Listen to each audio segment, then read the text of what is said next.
All right, here with Roger Clemens. Roger, first off, thanks for joining us. Secondly, Game 5, big one the other night in Arlington. A lot of drama involved there.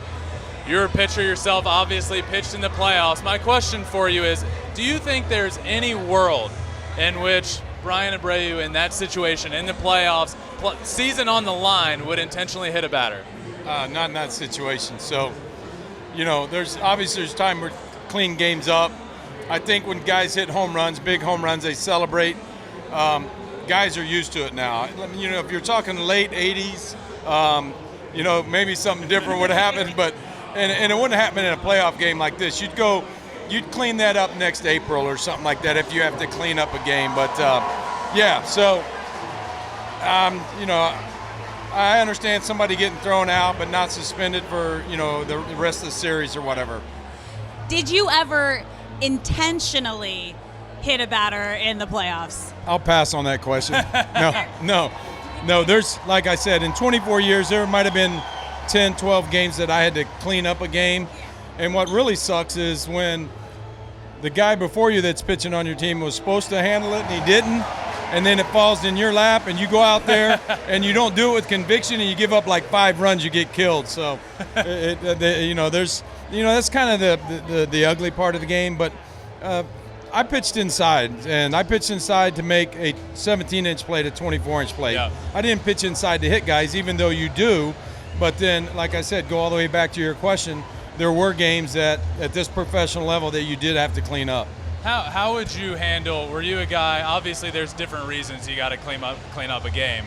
You got a young guy out there on the other team, he hits a massive homer, he walks down the baseline, spikes his bat. Is that a situation for you? Maybe not in the playoffs. Would that have been a situation 20, 30 years ago? Yeah, if you did it in the late 70s, early with a Bob Gibson on the mound or a Nolan Ryan. So, and early in my career, the guys weren't showing out. But nowadays, if you strike a guy out, you can kind of pump your fist at him. And these guys, they got their walk-up music and everything else, man. So, the times have changed, and, it's kind of part of it. They hit. The way we feel is that if they hit a home run off, you make a better pitch, and so they don't do it.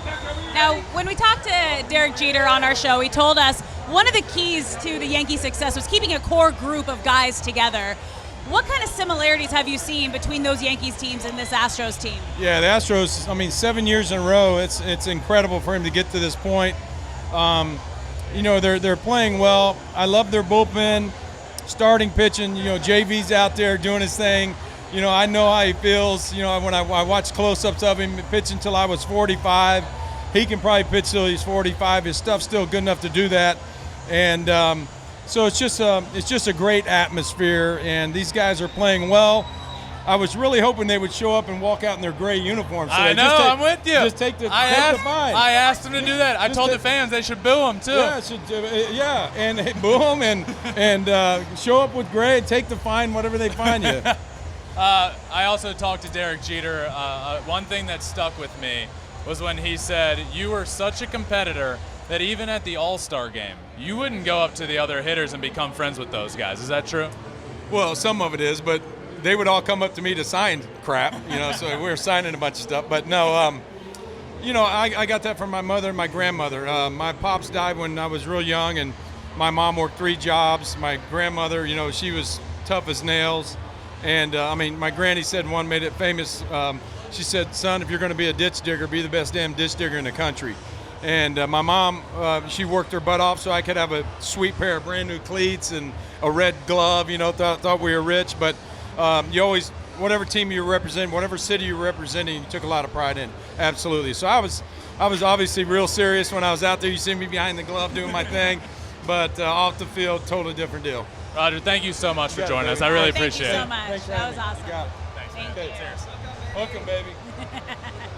Thanks for watching. If you love flipping bats, swinging 3-0, or just talking ball, join us. Call us at 213-537-9339 with your questions. We have a weekly guest, and we have a lot of fun, so hit that subscribe button.